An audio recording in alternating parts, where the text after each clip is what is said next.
Vamos a abrir nuestra Biblia, mis hermanos, en Primera de Pedro, capítulo 1, versículo 17.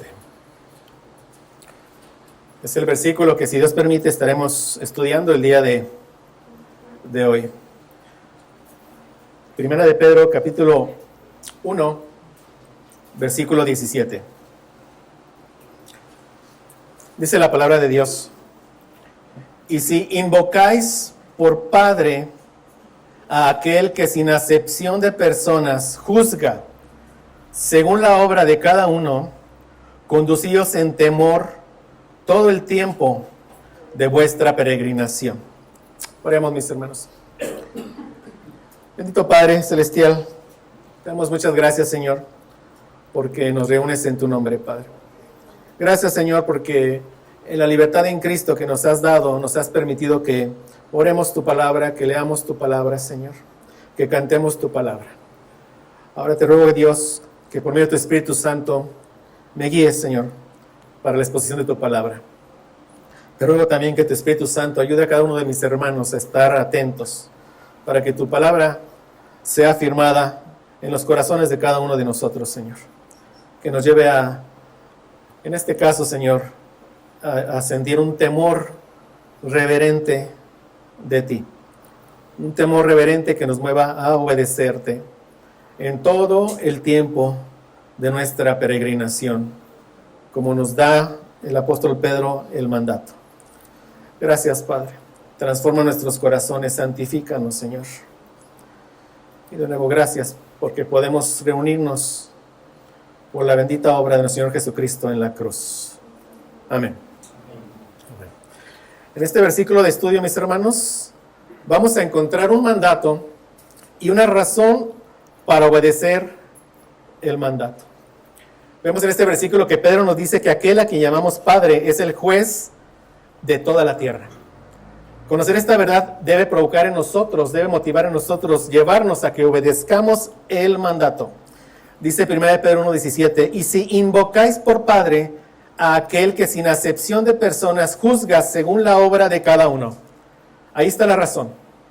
Invocamos a Dios por Padre, pero también sabemos que Él es el juez de toda la tierra, un juez imparcial, como veremos.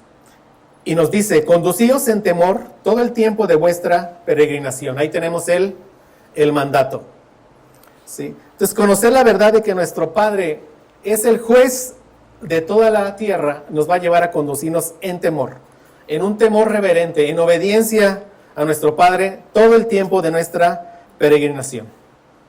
Sí, he titulado esta enseñanza Viviendo en el temor de Dios. Que Dios quiera llevarnos a mover a que así vivamos, como dice el versículo, todo el tiempo de nuestra peregrinación. A lo largo de esta exposición, mis hermanos, nos iremos moviendo entre estos dos puntos, entre el mandato y la razón.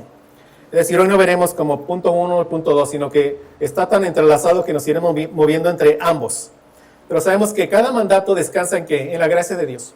Dios es nuestro Padre, somos hijos del Creador de toda esta tierra, del que nos hizo nueva creación. Él nos ha dado todo, ¿verdad?, para poder amar, obedecerle. Pero también Él nos manda que le tengamos un temor reverente, un temor que nos lleve a obedecer. Dice nuestro versículo de estudio, y si invocáis por Padre a aquel que sin acepción de personas juzga, según la obra de cada uno, conducíos en temor todo el tiempo de vuestra peregrinación. Inicia nuestro texto con las palabras, y si invocáis. Inicia diciendo, y si invocáis. No tenemos que entender esto como una cláusula condicional. O sea, no tenemos que entenderlo como, y si invoco, entonces tendré temor de Dios, ¿sí? Entonces, para que yo tenga temor de Dios, debo de invocarlo. No.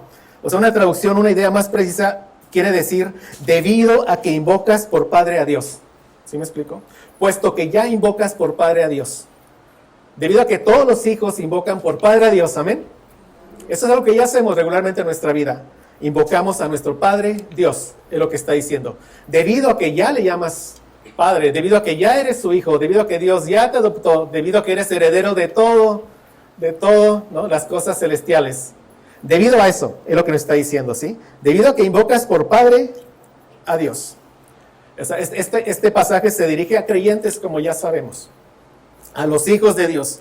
O sea, Pedro a lo largo de esta carta está dirigido a nosotros como elegidos, como santificados, como renacidos, como herederos, como hijos obedientes, como aprendimos en el último mensaje. O sea, Pedro se dirige a creyentes genuinos, el mensaje, es este mensaje de Pedro. Y dice, debido a que son hijos de Dios y debido a que invocan por Padre a Dios. ¿Sí, mis hermanos? Es lo primero que nos está diciendo. O sea, un verdadero creyente invoca a Dios, ora a Dios, clama a su Padre celestial. ¿Y qué es invocar? En Génesis 4:26, no lo busquen, encontramos la primer referencia a los hombres invocando el nombre de Dios.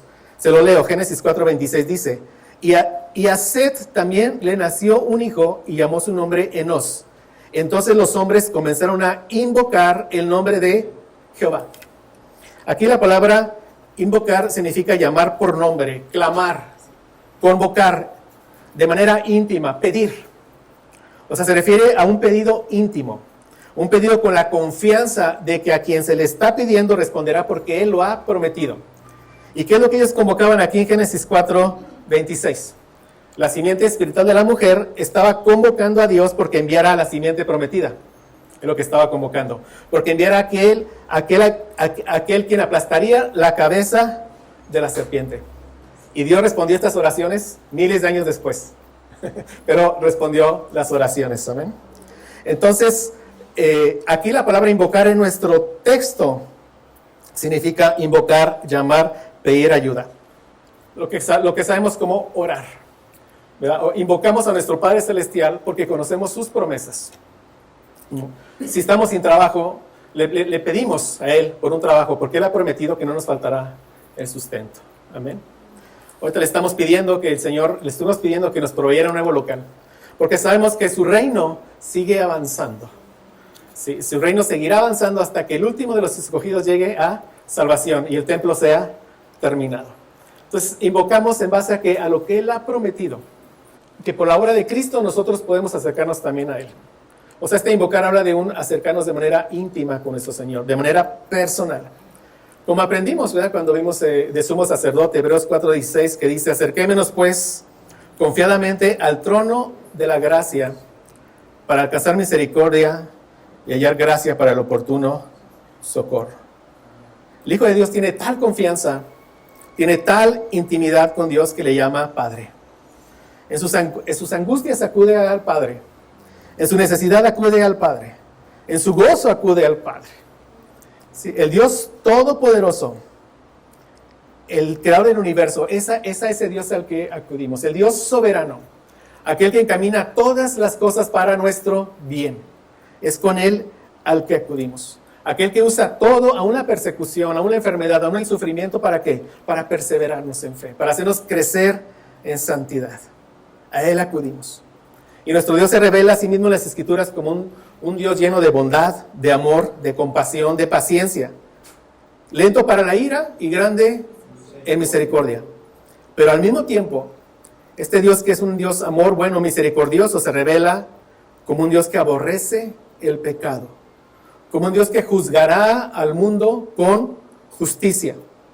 Números 14:18 dice, Jehová, tardo para la ira y grande en misericordia, que perdona la iniquidad y la rebelión, pero agrega, aunque de ningún modo tendrá por inocente al culpable. Vemos la misericordia y el juicio de Dios. Tenemos que aprender a conocer a Dios completo en su carácter. En este caso es lo que nos llevará a tener un temor reverente por nuestro Señor. Romanos 11:22 dice, mira pues la bondad y la severidad de Dios. La severidad ciertamente para con los que cayeron, pero la bondad para contigo. Gracias a Dios que ha tenido misericordia de nosotros.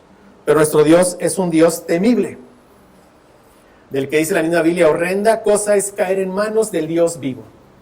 Que el Señor nos mueva a arrepentirnos de nuestros pecados, a poner toda nuestra confianza en nuestro Señor Jesucristo, porque viene un juicio final, como veremos.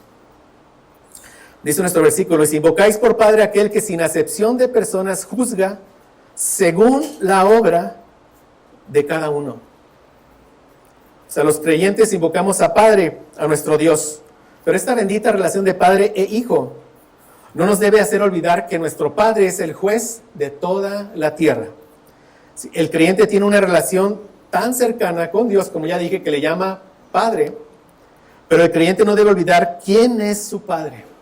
Nuestro Padre es el juez justo de toda la tierra. ¿Sí? Aquel que sin acepción de personas, como dice el texto, juzga según la obra de cada uno. La idea es aquel que con ojos vendados juzga las obras de los hombres. O sea, la idea que nos da el texto es que Dios no tiene favoritos. Ni por ser judío, ni por ser gentil, ni por ser rico, ni por ser pobre. Dios juzgará a cada uno según sus obras en esta vida. Es lo que nos dice el texto. Incluidos los creyentes. Incluidos los creyentes, como veremos. Y mi hermano, ¿cómo te conduces ante un Dios que todo lo sabe? Un Dios que siempre está presente en todo tiempo y en todo lugar en el que tú te encuentres. ¿Vives con esa realidad? ¿Sí? Un creyente sabe que Dios es su Padre, ¿cierto? Que está presente en todo momento, es omnipresente. Y un creyente sabe que Dios le va a juzgar por las obras de cada uno. Y hablo del creyente. Estoy hablando del creyente. Vamos a 2 Corintios 5, mis hermanos, por favor. 2 Corintios 5, versículos 9 y 10. Dice la palabra de Dios: por tanto, procuramos también, ausentes o presentes, serle agradables a Dios, obviamente. Vean, porque es necesario que todos nosotros comparezcamos ante el tribunal de Cristo. Todos nosotros. Para que cada uno reciba según lo que haya hecho mientras estaba en el cuerpo, sea bueno o sea malo. O sea, aquí en este versículo Pablo nos está dando la razón por la cual en todo tiempo debemos procurar agradar a Dios. ¿Qué es agradar a Dios? Obedecer sus mandatos, conducirnos en temor todo el tiempo de nuestra peregrinación. Y la razón que nos da es esta: todos nosotros, ¿ven? Todos nosotros, ahí estamos nosotros, los hijos de Dios, compareceremos ante el tribunal de Cristo.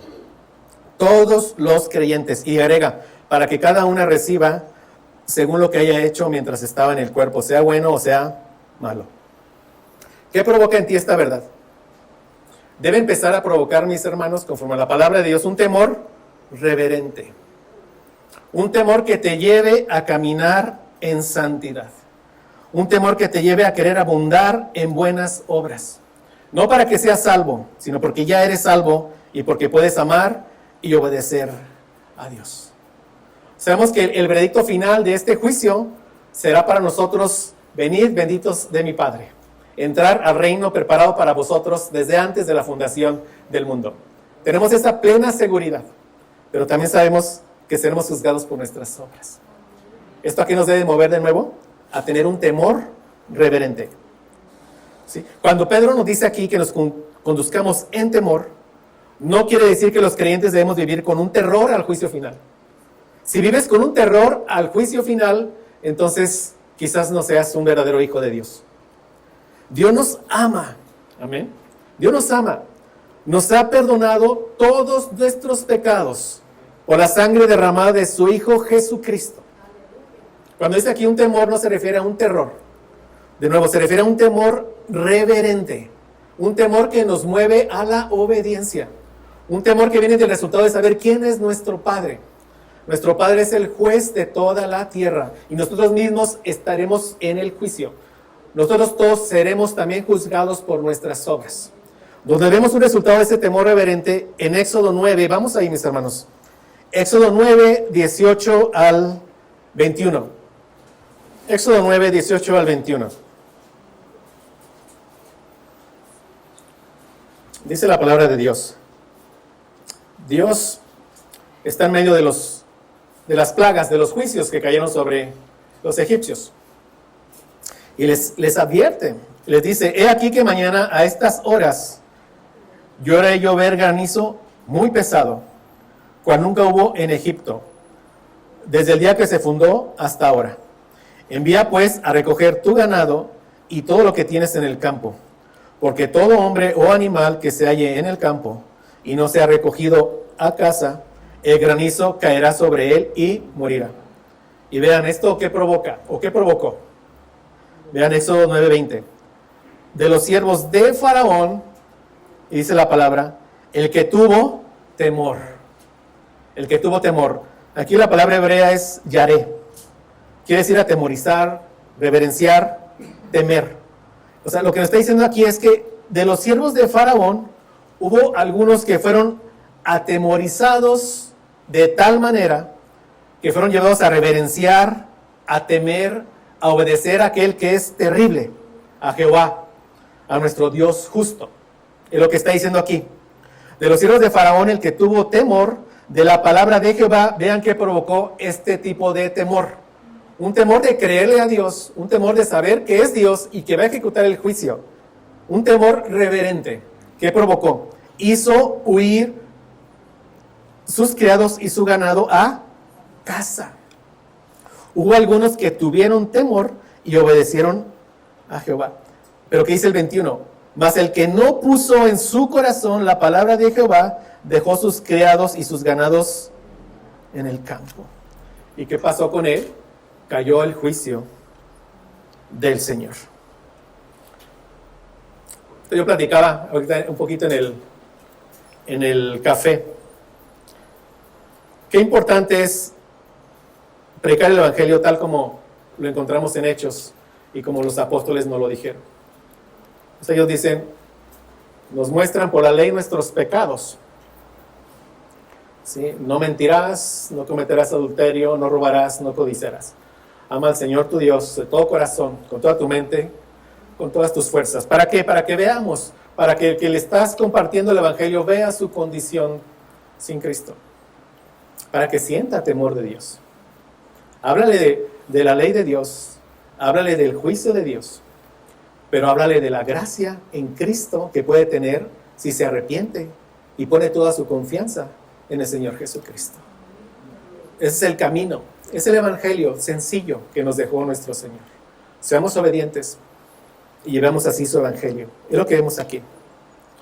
Otro ejemplo del temor lo encontramos en Hechos 5. Vamos ahí. Hechos 5, versículo 1 al 6. Hechos 5, versículo 1 al 6. Dice la palabra de Dios. Pero cierto hombre llamado Ananías con Zafira, su mujer, vendió una heredad y sustrajo del precio, sabiéndolo también su mujer. Y trayendo solo una parte, la puso a los pies de los apóstoles. Y dijo Pedro, Ananías, ¿por qué llenó Satanás tu corazón para que mintieses al Espíritu Santo y sustrajeses del precio de la heredad? Reteniéndola, ¿no se te quedaba a ti? Y vendida, ¿no estaba en tu poder? ¿Por qué pusiste esto en tu corazón? No has mentido a los hombres, sino a Dios. Al oír Ananías estas palabras, cayó y expiró. Y vean, vino un gran temor sobre todos los que lo oyeron. Y levantándose los jóvenes, lo envolvieron y sacándolo, lo sepultaron.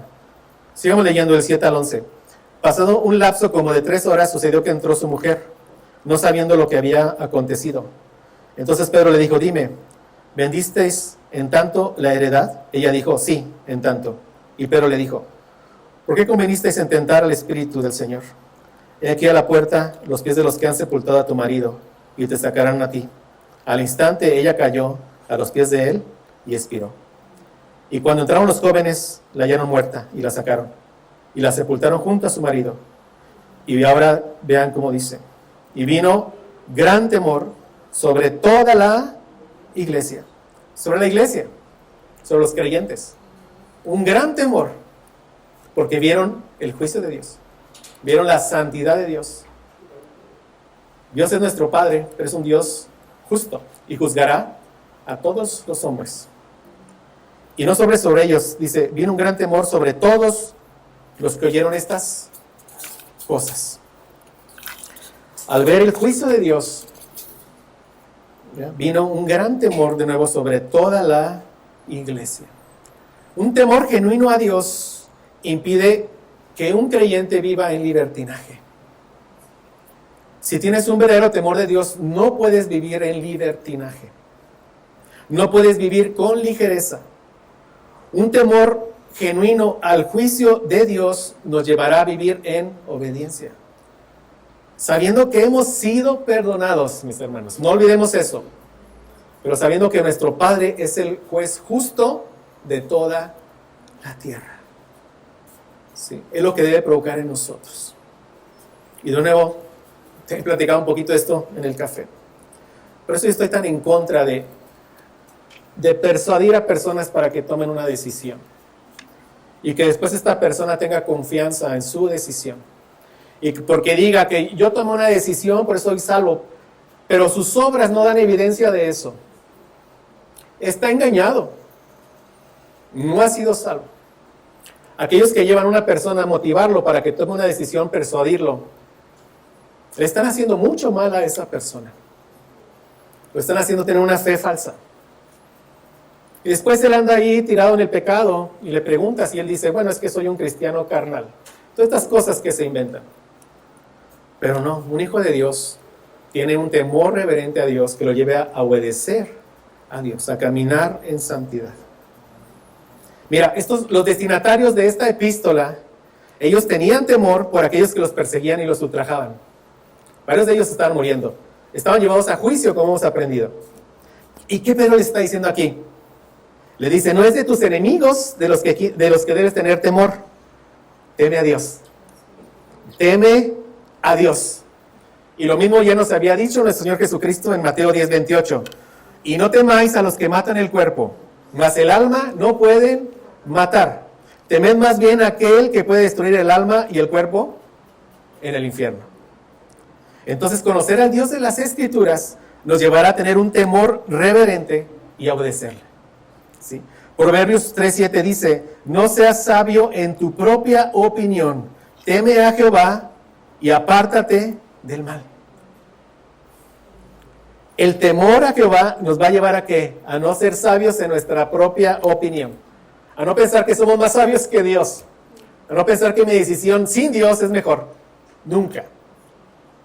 Job 28:28 dice, y dijo al hombre, he aquí que el temor del Señor es la sabiduría. Somos sabios cuando somos obedientes. El apartarse del mal, la inteligencia. Ahí está la inteligencia. No es maquinar como robar, eso no es ser inteligente. Eso es ser un pecador. El apartarse del mal es la inteligencia. Eclesiastés 12:13. El fin de todo el discurso oído es este: teme a Dios y guarda sus mandamientos. Pero vemos el orden. Teme a Dios y guarda sus mandamientos. Porque esto es el todo del hombre.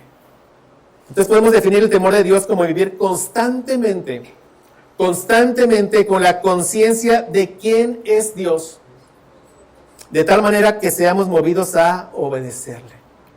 Sí, repito, el temor de Dios es vivir constantemente con la conciencia de quién es Dios, todos sus atributos. Sí, Dios es un Dios amoroso, bueno, misericordioso, pero también es un Dios justo que no tendrá por inocente al pecador.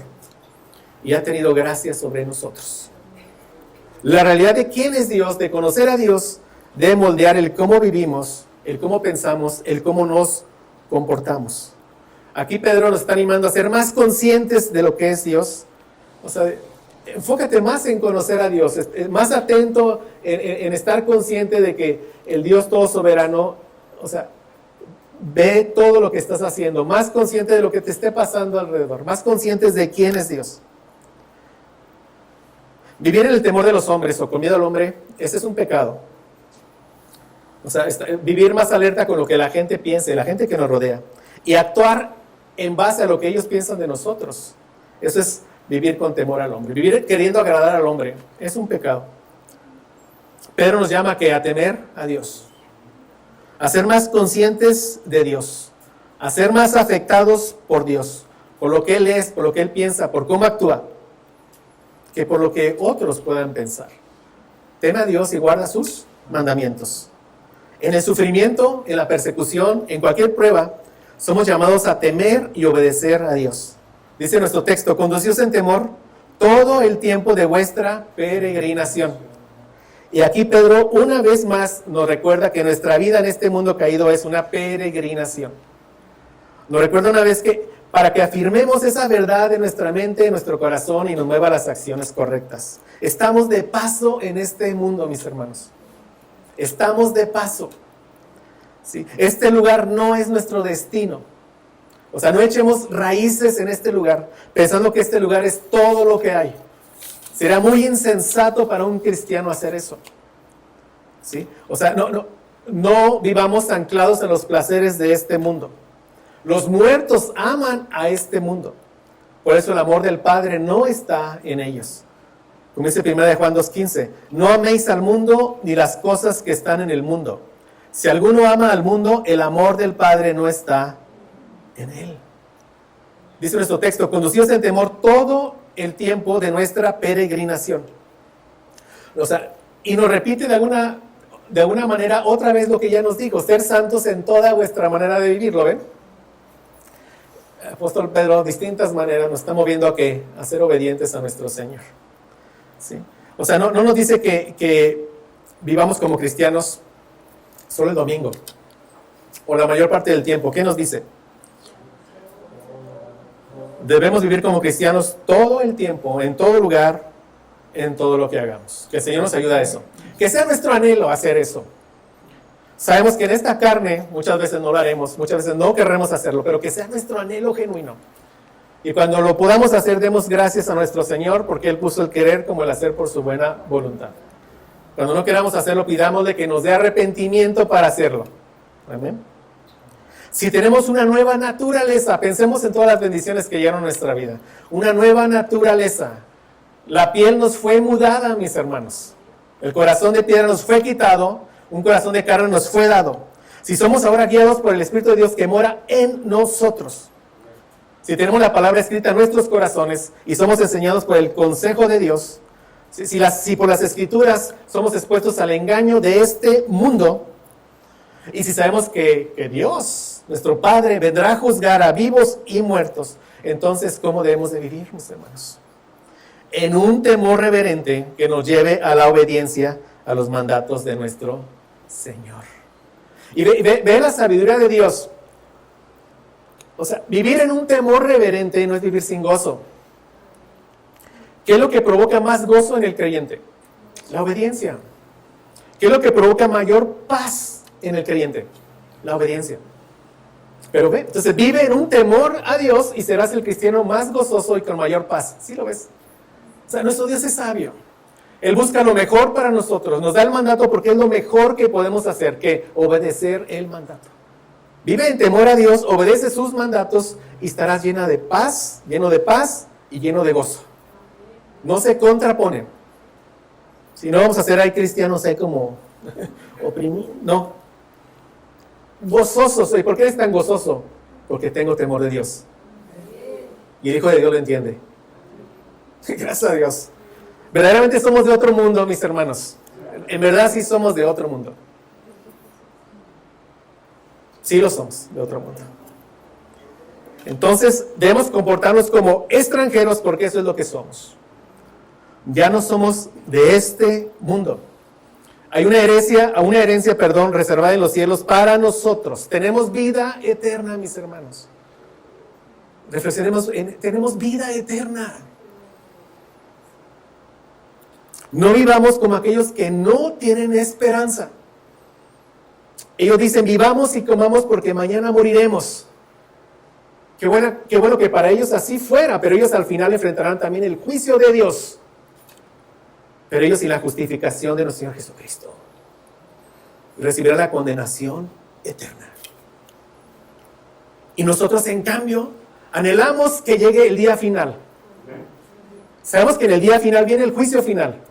Al fin de este siglo, como veremos, al fin de este tiempo, ahí viene el juicio final, un solo juicio. Pero no anhelamos, ¿por qué? Porque veremos cara a cara a nuestro Redentor. Veremos cara a cara a aquel que precisamente nos libró de la ira venidera. De la ira que vendrá sobre aquellos que hoy son desobedientes. Ese es el punto.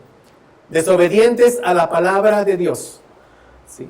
No te aferres a decir, pero yo tomé una decisión, pero yo... Por sus frutos los conoceréis. Si no hay fruto en tu vida, sigues estando perdido. Que Dios te dé arrepentimiento si es el caso. Pero mientras ese día llega, mientras llega el día que veremos cara a cara a nuestro Señor Jesucristo, conduzcámonos en temor todo el tiempo de nuestra peregrinación, sabiendo que aquel a quien invocamos por Padre es quien, sin acepción de personas, juzga según la obra de cada uno. ¿Cuándo? En el juicio final. Y dejemos lo que resta de este tiempo para conocer un poco del juicio final. Vamos a Apocalipsis 20, mis hermanos. Apocalipsis 20, del 11 al 15. Apocalipsis 20, del 11 al 15, se lo leo. Dice, y vi un gran trono blanco, y al que estaba sentado en él, de delante del cual huyeron la tierra y el cielo, y en ningún lugar se encontró para ellos. Y vi a los muertos grandes y pequeños de pie ante Dios. Y los libros fueron abiertos. Y otro libro fue abierto, el cual es el libro de la vida. ¿Quién está aquí en el trono blanco? Evidentemente Jesucristo, como veremos, pero están tanto los muertos como los vivos. Y me refiero espiritualmente hablando. Nos habla del libro de la vida. ¿Sí, mis hermanos? Y fueron juzgados los muertos por las cosas que estaban escritas en los libros ¿según qué? Sus obras. El juicio será por las obras, mis hermanos. Por las obras. Nosotros damos gracias a Dios porque en Cristo Jesús somos nueva creación. Somos hechura suya, creados en Cristo Jesús para buenas obras, las cuales Dios preparó de antemano para que anduviésemos en ellas. Efesios 2:10. Mis hermanos, si el cristiano será juzgado por sus obras, sí, pero Dios preparó de antemano muchas buenas obras para que andemos en ellas. La única buena obra es la que Dios preparó de antemano para cada uno de sus hijos. Sin Cristo no hay buenas obras. No hay buenas obras sin Cristo. Y dice Apocalipsis 20:13, y el mar entregó los muertos que había en él, y la muerte y el Hades entregaron los muertos que había en ellos, y fueron juzgados cada uno según sus obras. Aquí, cuando dice Hades, en el Nuevo Testamento a veces se refiere al infierno, a veces a la muerte, al sepulcro. Aquí se refiere al sepulcro. Y dice, y la muerte y el Hades fueron lanzados al lago de fuego. Esta es la muerte segunda.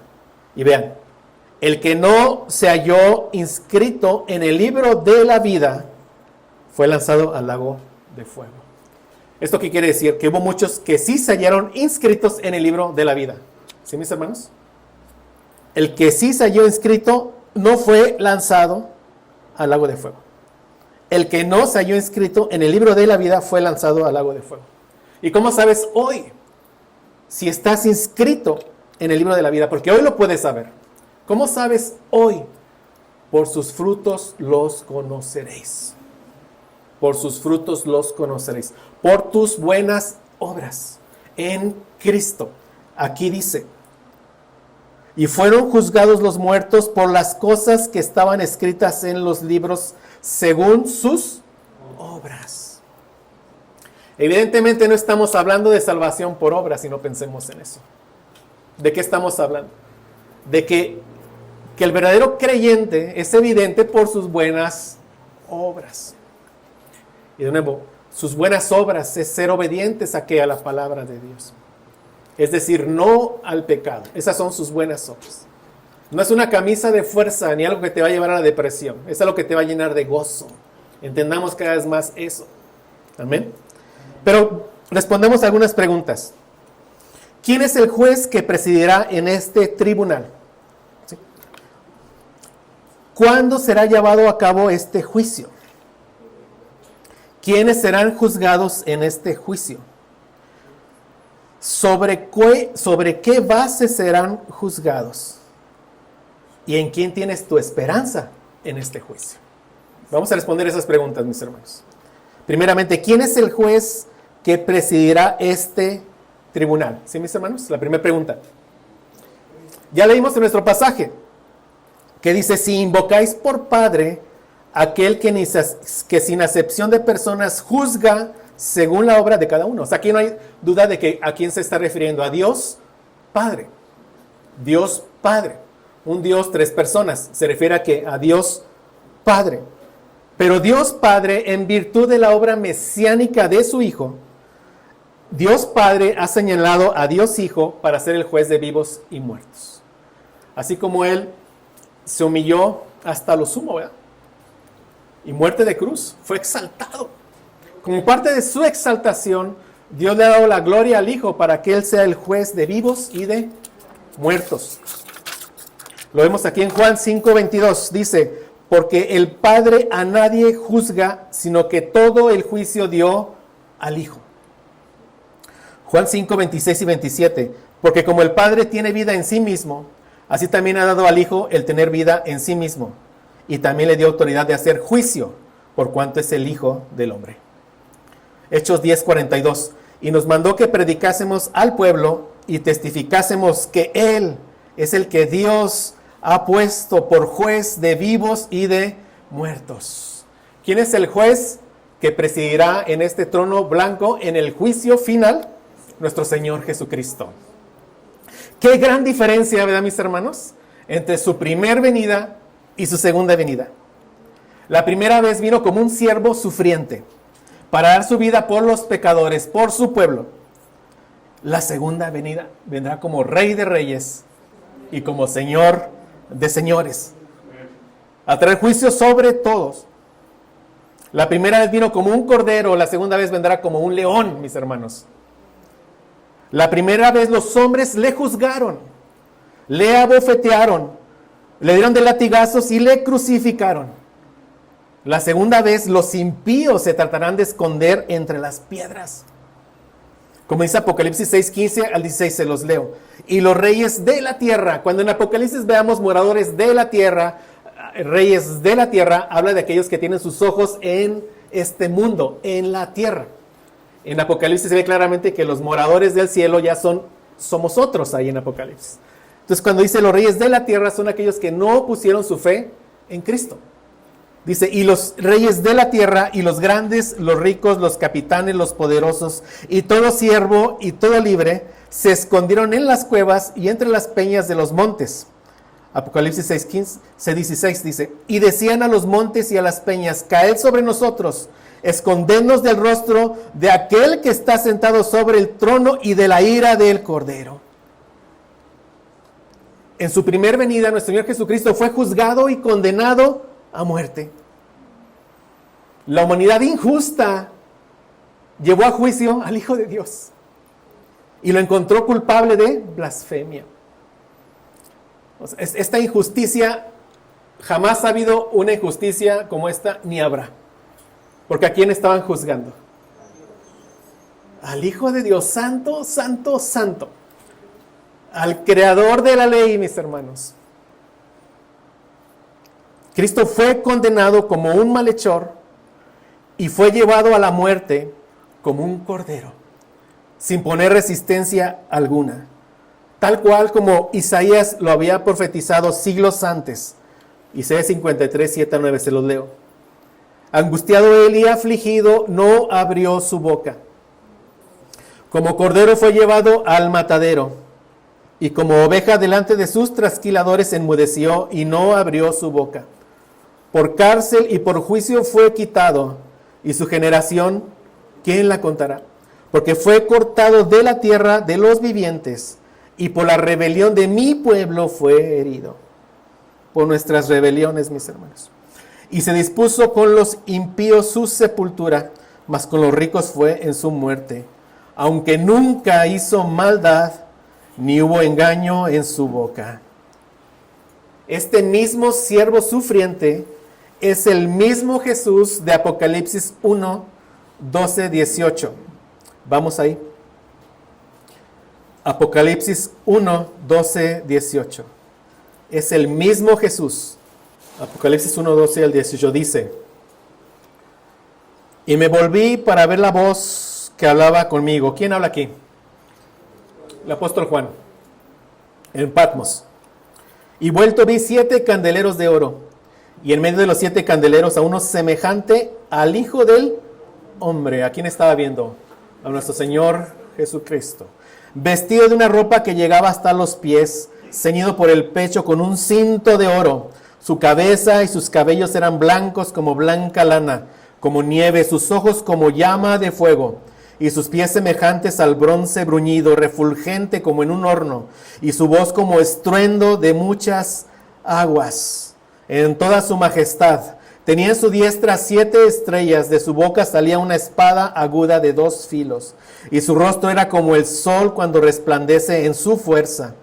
Cuando le vi, caí como muerto a sus pies. Y él puso su diestra sobre mí, diciéndome: no temas, yo soy el primero y el último, el que vivo y estuve muerto, mas he aquí que vivo por los siglos de los siglos. Amén. Y tengo las llaves de la muerte y del Hades. Ni siquiera el apóstol Juan, el discípulo amado, aquel que se recostó en el regazo de su Señor, ni siquiera él pudo soportar ver a Cristo en toda su gloria y en toda su majestad.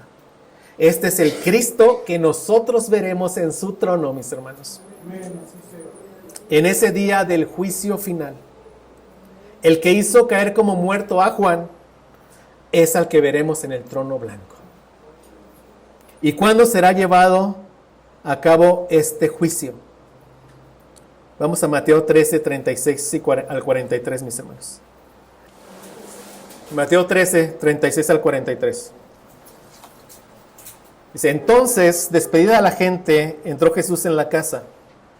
Acercándose a él, sus discípulos le dijeron: explícanos la parábola de la cizaña del campo. Respondiendo él, les dijo: el que siembra la buena semilla es el Hijo del Hombre. El campo es el mundo. La buena semilla son los hijos del reino, y la cizaña son los hijos del malo. El enemigo que la sembró es el diablo. ¿Y qué dice? La siega es el fin del siglo. El fin de este presente siglo malo. Y los segadores son los ángeles. De manera que como se arranca la cizaña y se quema en el fuego, así será en el fin de este siglo. Entonces, ¿qué sigue? O sea, al fin de este siglo, ¿qué sigue, mis hermanos? El regreso de nuestro Señor Jesucristo en gloria, y Él presidirá el juicio final, al final de este siglo. Dice: enviará el Hijo del Hombre a sus ángeles, y recogerán de su reino a todos los que sirven de tropiezo, y a los que hacen iniquidad, y los echarán en el horno de fuego. Allí será el lloro y el crujir de dientes. Entonces los justos resplandecerán como el sol en el reino de su Padre. El que tiene oídos para oír, oiga. Hay un juicio final ciertísimo.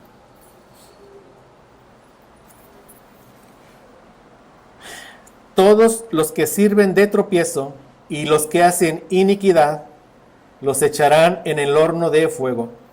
Allí será el lloro y el crujir de dientes. El juicio será llevado al fin de este siglo, de este presente siglo malo.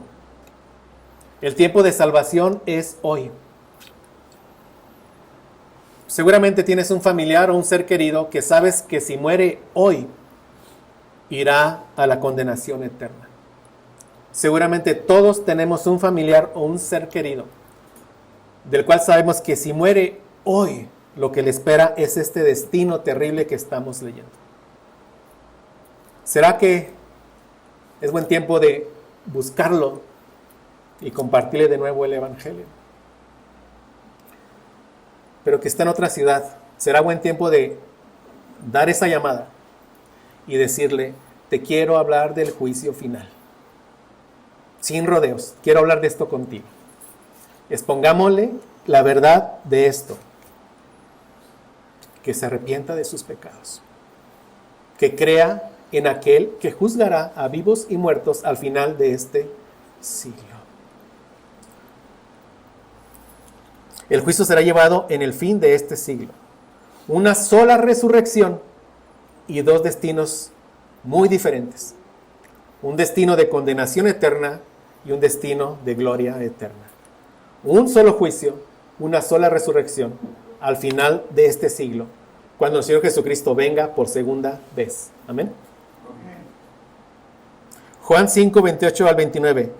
No os maravilléis de esto, porque vendrá hora cuando todos los que están en los sepulcros oirán su voz. Todos.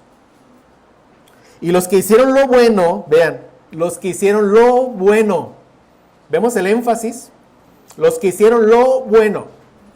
No los que tomaron una decisión. No los que escucharon himnos alguna vez. ¿Sí? No los que asistieron un domingo alguna vez. ¿Quiénes? Los que hicieron lo bueno. Saldrán a resurrección de vida. Mas los que hicieron lo malo, a resurrección de condenación. Eso no nos mueve a querer abundar en buenas obras, mis hermanos. Que eso provoque en nosotros. No para ganar nada, porque tenemos todo. Entonces, veamos ahora quiénes serán juzgados en ese juicio. O sea, no tenemos duda de que los impíos serán juzgados en este juicio. Vimos que serán lanzados al horno de fuego. Pero también los creyentes serán juzgados, y ese es el tema de nosotros. Romanos 2, 5, 8. Y ahí sí vamos, mis hermanos. Romanos 2, 5 al 8. Pero por tu dureza y por tu corazón no arrepentido, atesoras para ti mismo ira para el día de la ira y de la revelación del justo juicio de Dios. Vean, el cual pagará a cada uno conforme a sus obras.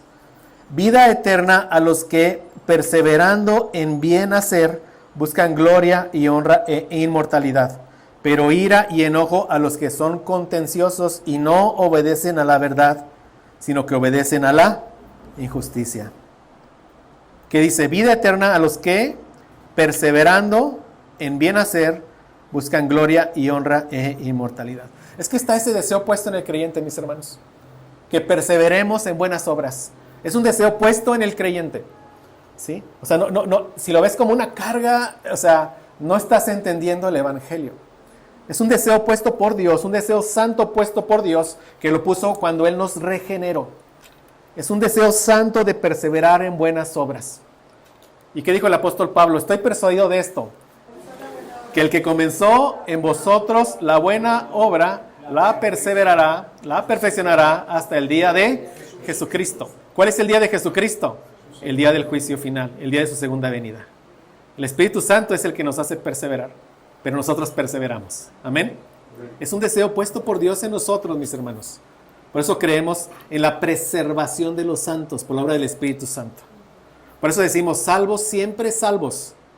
Aunque seamos criticados, pero es una verdad bíblica. ¿Sí? Vida eterna a los que perseverando en bien hacer. Amén. Vida eterna. Por tus frutos lo conoceréis. Todos seremos juzgados, es lo que estamos viendo aquí. Creyentes y no creyentes. Hebreos 10:30 dice, pues conocemos al que dijo, mía es la venganza, yo daré el pago, dice el Señor. Y otra vez, el Señor juzgará a su pueblo. A su pueblo.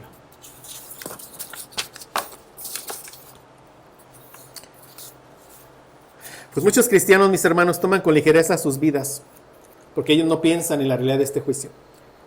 Es algo que ciertamente no se enseña mucho. Y doy gracias a Dios porque nos lleva a predicar su palabra texto a texto, idea por idea. Si no, no estaríamos hablando de esto, mis hermanos. Pero en la dieta de nosotros, el Señor nos tenía hoy, ¿qué? El juicio final. ¿Para qué? Para que crezcamos en un temor reverente que nos mueva, ¿qué? A obediencia, no a terror. O sea, no quise el anhelo de que Cristo venga pronto, amén. Pero ¿qué nos mueve? Señor, en lo que llegas, quiero perseverar, quiero ser obediente, quiero ser santo, ayúdame. Quita mis ojos de aquí, soy un peregrino en esta tierra. Ayuda a vivir conforme a lo que verdaderamente soy, eso soy, un ciudadano de Israel celestial. Allá está mi verdadera ciudadanía si he creído en Cristo. Si no has creído en Cristo, estas palabras para ti no tienen ningún sentido. ¿De qué están hablando? Para nosotros son gloriosas, amén. Y si esta palabra no tiene ningún sentido para ti, arrepiéntete y cree en el Señor Jesucristo. Estas palabras deben estarte llenando de gozo, de un deseo santo de obedecer. Si no está provocando eso en tu vida, arrepiéntete y cree en el Señor Jesucristo y serás salvo. Amén. No seremos condenados, mis hermanos. El juicio de Dios ya cayó sobre nuestro bendito sustituto en la cruz del Calvario. Pero rendiremos cuentas a nuestro Dios. O sea, una visión ligera de nuestro cristianismo no es bíblica. Algún día todos daremos cuenta de nuestras obras. Debe haber un balance entre la confianza de nuestro Padre, entre el amor de nuestro Padre, pero también entre el temor y la reverencia a nuestro Padre. ¿Sí lo vemos? Por un lado, somos aceptados completamente en Cristo. ¿Sí? Pero la Biblia no da pie en ningún lado a que porque somos salvos por la gracia y no por nuestras obras, podemos vivir como queramos en esta vida. Eso no se habla en la Biblia en ningún lado. Tenemos que perseverar en buenas obras. Amén. Leamos de nuevo nuestro texto, 1 de Pedro 1:17. Y si invocáis por Padre a aquel que sin acepción de personas juzga, según la obra de cada uno, conducíos en temor todo el tiempo de vuestra peregrinación. Yo te pregunto, ¿debes vivir tu cristianismo como te plazca, mi hermano? No. ¿Cómo debemos vivir? En un temor reverente durante el tiempo de toda nuestra peregrinación. Porque algún día daremos cuenta delante de Dios. Ahora, ¿cuál es la base sobre la cual seremos juzgados? Ya vimos quién será el juez. Nuestro Señor Jesucristo. Y damos gracias a Dios porque también es nuestro abogado. ¿Cuándo será el juicio? Al fin de este siglo. ¿Quiénes serán juzgados? Todos. Creyentes y no creyentes. ¿Cuál será la base sobre la cual seremos juzgados? Lo hemos estado viendo. Nuestras obras. Nuestras obras. Y nosotros, mis hermanos, de nuevo, damos gracias a Dios. Porque nosotros, los creyentes, seremos juzgados por las obras que Dios preparó de antemano para que anduviésemos en ellas. Todo por gracia. Todo para la gloria de Dios. Amén. Mateo 16:27. Porque el Hijo del Hombre vendrá en la gloria de su Padre con sus ángeles. Entonces pagará a cada uno conforme a sus obras. 2 Corintios 5, 9 y 10. Porque es necesario que todos nosotros comparezcamos ante el tribunal de Cristo, para que cada uno reciba según lo que haya hecho mientras estaba en el cuerpo, sea bueno o sea malo. Apocalipsis 22, 12. He aquí yo vengo pronto, dice nuestro Señor Jesucristo, y decimos, sí Señor, ven pronto. Y dice, y mi galardón conmigo para recompensar a cada uno según sea su obra. Lo que recibieron nosotros serán recompensas, mis hermanos. Recompensas, porque todo creyente tendrá buenas obras que presentar. No habrá un solo creyente que no pueda presentar una buena obra. Ese no será un creyente. Todo creyente tendrá buenas obras que presentar. ¿Cuáles? Las que Dios preparó de antemano para que anduviésemos en ellas. Todo creyente será recompensado. Todos seremos recompensados ahí. Dice nuestro Señor Jesucristo, he aquí yo vengo pronto y mi galardón conmigo, para recompensar a cada uno según sea su obra. Cada obra, cada cosa hecha por amor de Cristo y por causa de Cristo será recompensada por nuestro Señor.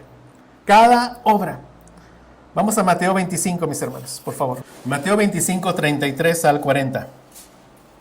Estamos viendo la base sobre la que seremos juzgados. Estamos viendo que por nuestras obras. Agreguemos por nuestras buenas obras. Mateo 25, 33 al 40 dice, y pondrá las ovejas a su derecha y los cabritos a su izquierda. Entonces el rey dirá a los de su derecha, venid, benditos de mi Padre, heredad el reino preparado para vosotros desde la fundación del mundo. Estas palabras serán para ti. ¿Tú escucharás estas palabras? Dios quiera que sí. ¿Y cuál es la causa? Vean, Mateo 25, 35. Porque tuve hambre, dice nuestro Señor Jesucristo, y me disteis de comer. Tuve sed y me disteis de beber. Fui forastero y me recogisteis. Estuve desnudo y me cubriste. Enfermo y me visitaste. En la cárcel y viniste a mí. Entonces los justos le responderán diciendo, Señor, ¿cuándo te vimos hambriento y te sustentamos? O sediento y te dimos de beber. ¿Y cuándo te vimos forastero y te recogimos? O desnudo y te cubrimos. ¿O cuándo te vimos enfermo o en la cárcel y vinimos a ti? Y respondiendo el rey les dirá, de cierto os digo que en cuanto lo hiciste a uno de estos mis hermanos más pequeños, a mí lo hiciste. Dios quiera, ¿verdad?, que el Señor nos haya movido muchas veces por amor de Él a servirle a alguien que esté enfermo.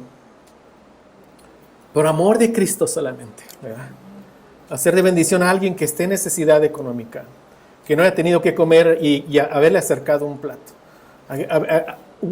Haberte quitado, tu chamarra, a veces la ha dado a alguien. Dios quiera que sea solo por amor de Cristo. Esas obras serán recompensadas por nuestro bendito Señor. Y Él puso en nosotros el querer como el hacer por su buena voluntad. Entonces seremos juzgados por todas nosotros, mis hermanos, los creyentes, por nuestras buenas obras. También el juicio nos habla de que por cada palabra, dice Mateo 12:36, mas yo os digo que de toda palabra ociosa que hablen los hombres, de ella darán cuenta en el día del juicio. Por cada obra y por cada palabra. Y no solo eso, también se van a juzgar nuestros pensamientos y más aún las intenciones de nuestro corazón. Lo que le espera a aquel que estará en el tribunal sin su abogado defensor, sin la justicia de Cristo. Imagínate, cada obra, cada palabra, cada pensamiento, cada intención del corazón. ¿Y qué hemos aprendido? Las intenciones del corazón del impío son de continuo solamente el mal. Dice 1 Corintios 4:5. Así que no juzguéis nada antes de tiempo, hasta que venga el Señor, el cual aclarará también lo oculto de las tinieblas y manifestará las intenciones de los corazones, y entonces cada uno recibirá su alabanza de Dios. Sabiendo todo esto, mis hermanos, ¿cómo tenemos que entender nosotros este juicio a los creyentes? A los creyentes. O sea, en primer lugar, no tenemos que pensar jamás que nuestra aceptación es por nuestras buenas obras, ¿verdad, mis hermanos? Jamás. Nuestra aceptación depende únicamente de Jesús.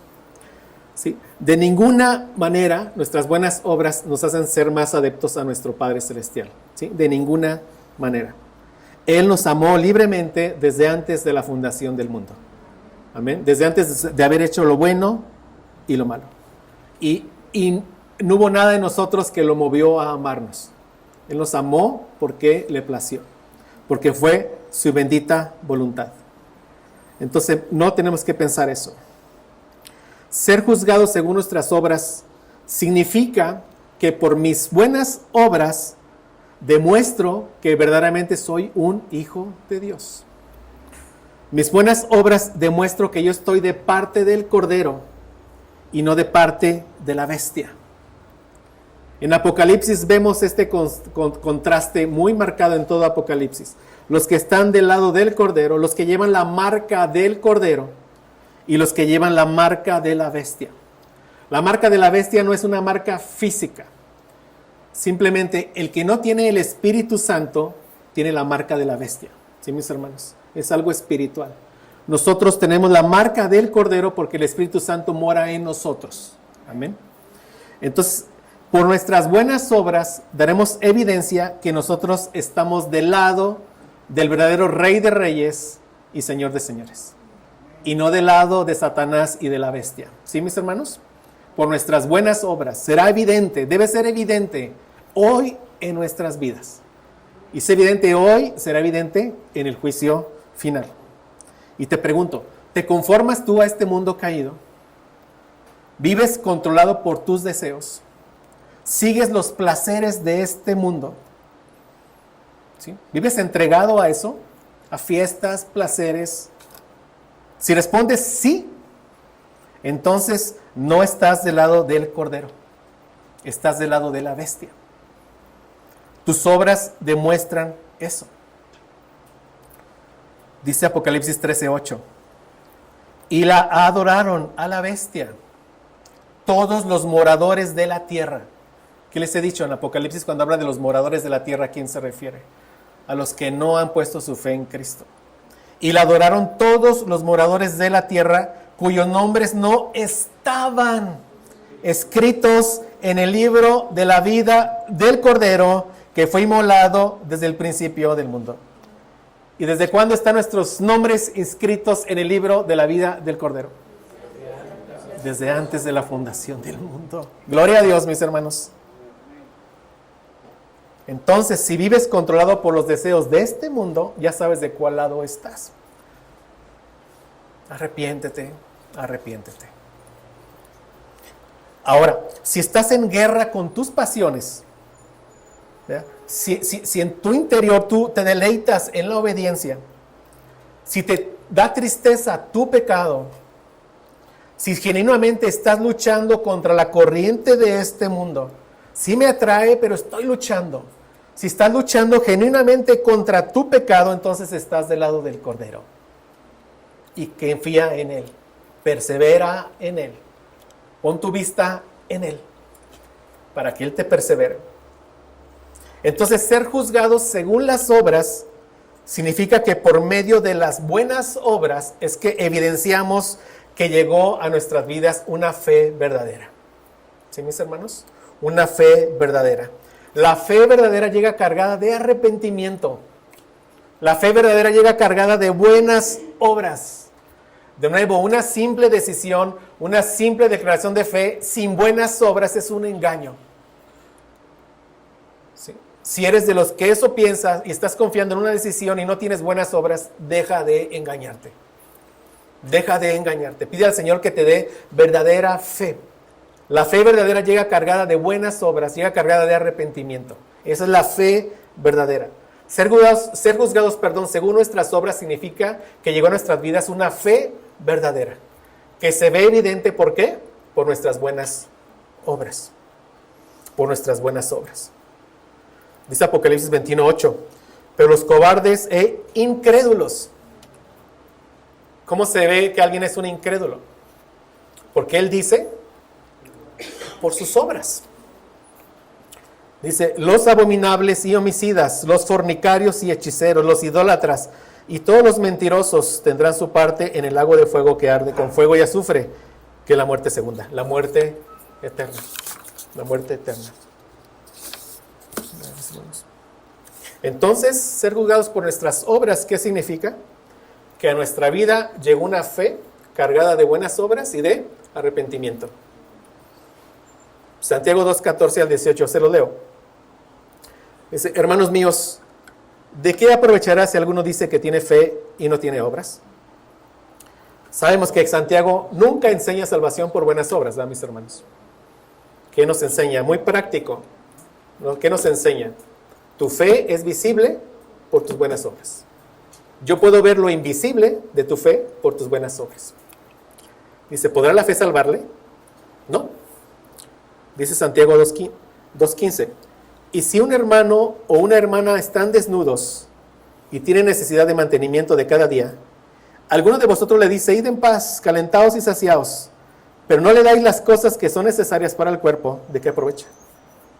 Así también la fe, si no tiene obras, es muerta en sí misma. Pero alguno dirá, tú tienes fe y yo tengo obras. Muéstrame tu fe sin tus obras y yo te mostraré mi fe por mis obras. Gracias a Dios, ¿verdad, mis hermanos? Porque como dije, todo creyente puede mostrar su fe por sus obras.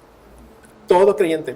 La verdadera fe llegó a nuestras vidas cargada de arrepentimiento y de buenas obras. Amén.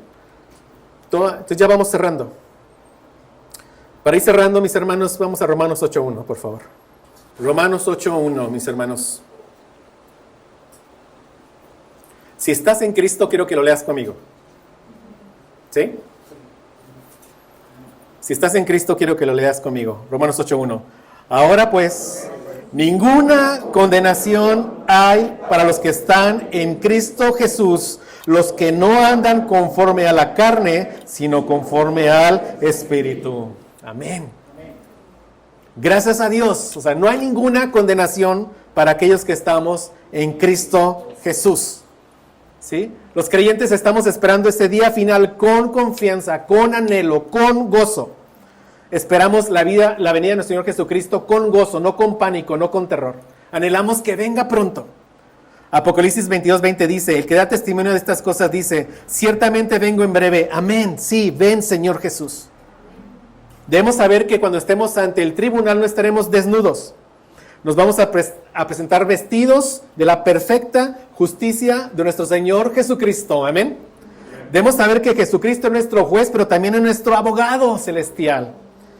1 Juan 2:1 dice, hijitos míos, estas cosas os escribo para que no pequéis. Y si alguno hubiere pecado, abogado tenemos para con el Padre a Jesucristo el justo. Amén. En quien tenemos redención de pecados, perdón de pecados, por la sangre preciosa que derramó en la cruz del Calvario, por un pueblo específico, por personas específicas, por nosotros. Amén. Entonces, Pedro, ¿qué nos está enseñando, hermanos? Que reflexionemos más en esta enseñanza bíblica del juicio final. Y nos recuerda que serán nuestras obras las que serán juzgadas. Esto debe llevarnos a no descuidar nuestra vida en todo el tiempo de nuestra peregrinación hasta que lleguemos a nuestra tierra celestial. No nos descuidemos. 1 Pedro 1:17, y si invocáis por Padre a aquel que sin acepción de personas juzga según la obra de cada uno, conducidos en temor todo el tiempo de vuestra peregrinación. De nuevo, el creyente no espera con terror el día del juicio. ¿Sí? Pedro nos dejó antes el mandato, mis hermanos, recordemos, nos dejó antes el mandato de esperar por completo en la gracia que se nos traerá cuando Jesús sea manifestado. Amén. O sea, el creyente espera ese diluvio de gracia que vendrá cuando Jesucristo venga. Amén. Eso es lo que esperamos, sabiendo que vendrá un juicio final, pero no para condenación, para que perseveremos hoy en ¿qué? En buenas obras, para que vivamos con un temor reverente todo el tiempo de nuestra peregrinación, mis hermanos. Entonces, que el Señor nos ayude a crecer en santidad, a abundar en buenas obras, trabajar para el reino, sabiendo que el juez de toda la tierra es también nuestro bendito abogado celestial, sabiendo que nos rescató de nuestra vana manera de vivir con la sangre preciosa que derramó en la cruz del Calvario. Amén. Oremos. Padre Santo, gracias por tu palabra, Señor. Gracias, Señor, porque una verdad que ciertamente provoca terror en los que no te conocen, en nosotros provoca un gozo anticipado, Señor. Gracias, Señor, porque anhelamos tu venida. Gracias, Señor, porque sabemos que en ese día habrá un juicio final y nosotros seremos juzgados. Pero gracias, bendito Padre, porque por tu gracia nos has dado una fe preciosa. Nos has dado una fe que llegó cargada de arrepentimiento y de buenas obras. Nos creaste de nuevo en Cristo Jesús para buenas obras, las cuales preparaste de antemano para que andemos en ellas, y toda la gloria para ti. Qué bueno eres, Señor, para con nosotros. Tú preparas nuestras obras, nos das todo para poderlas caminar, y aún así nos darás nuestra recompensa, Padre. Gracias, Señor. Por eso decimos, ven pronto, Señor Jesús. Ven pronto.